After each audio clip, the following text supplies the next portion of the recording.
fire. He's going to have fire coming out of his eyes, mate.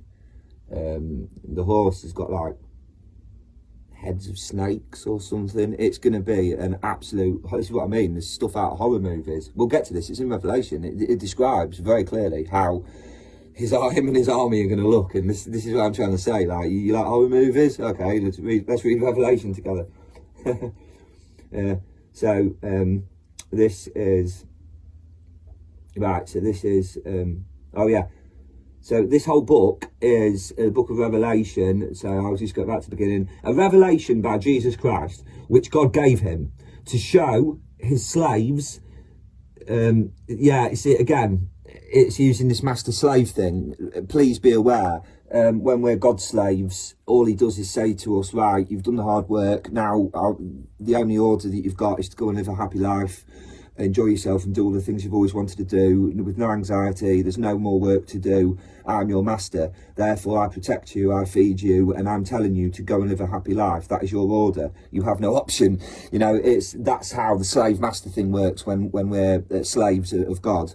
Obviously, 2,000 years later, it sounds quite demeaning and insulting, but please be aware that when it says slaves, it's a good thing. Like they say that they put their name on your forehead.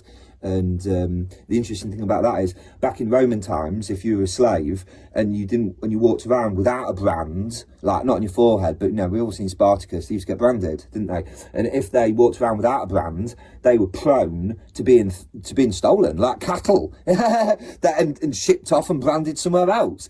So at that time, if you were a slave, I suppose, and it's a horrible word, isn't it? But that's what they call it. If you were a forced servant, if you're a forced servant, you would want a good master. So you wouldn't be looking for independence, you would be looking for a master. And the reason you'd be looking for a master is, if you didn't look for a master, you wouldn't have anyone to protect you from the cattle thieves.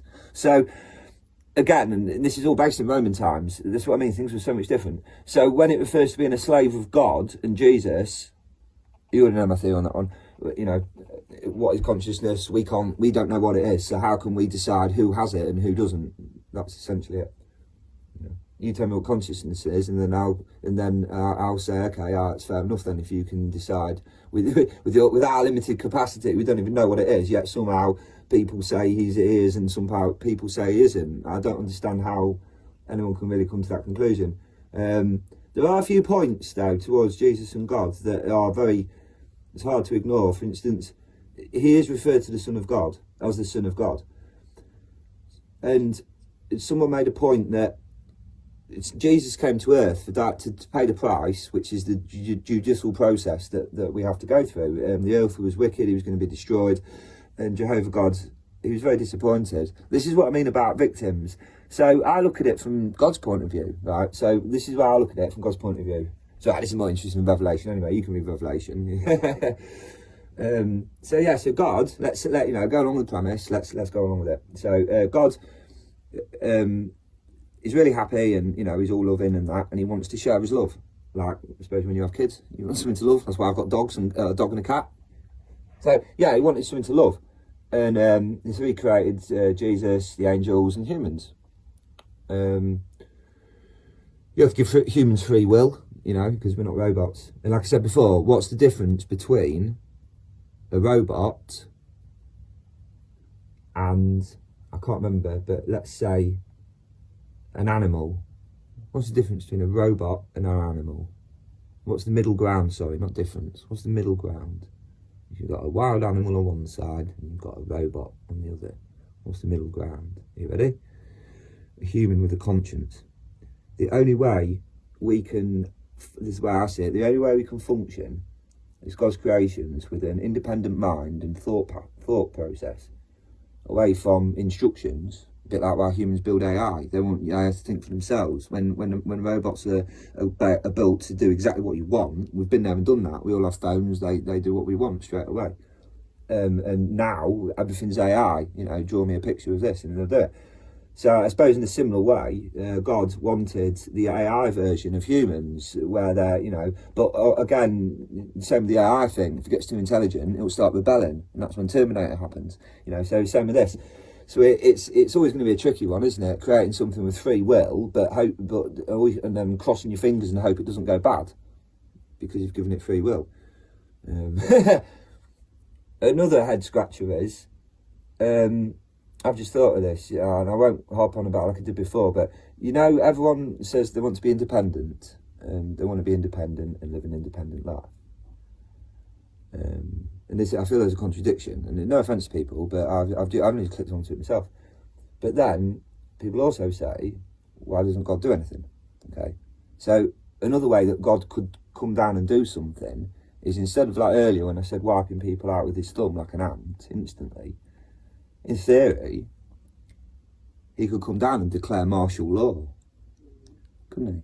That would be the medium between squashing people with an ant instantly and saying, okay, people, you're always saying, why not I do anything? Okay, well, I'm going to come down.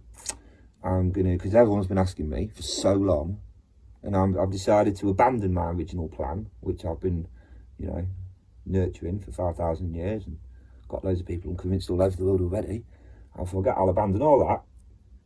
And I'll come down, and me and my legions of angels that all look like stuff out of nightmares, will govern you. Right? And you'll have no independence.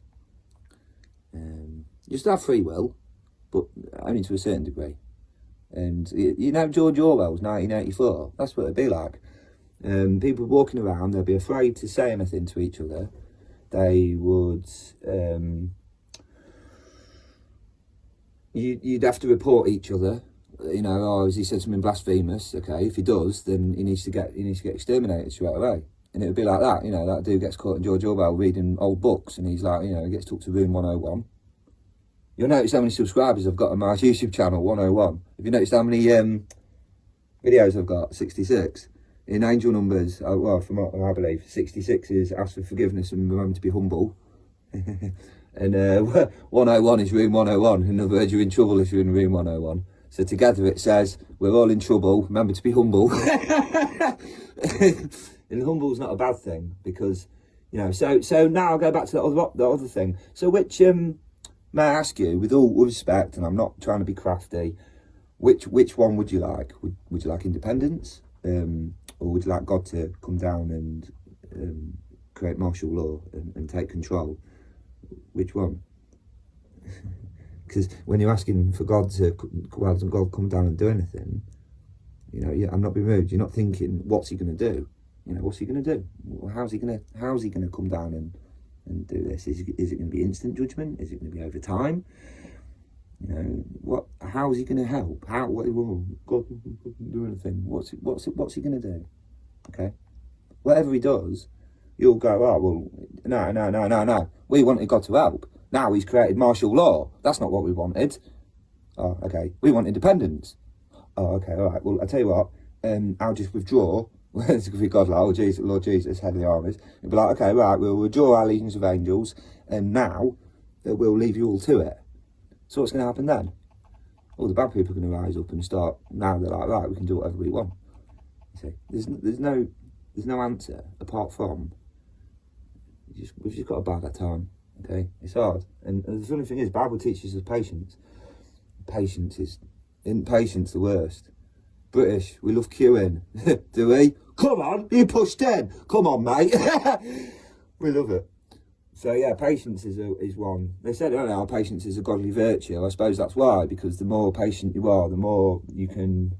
If when you believe that the end's coming and you just sick of seeing all the pain and suffering, and you want it to just be ended, for the victim's sake, really.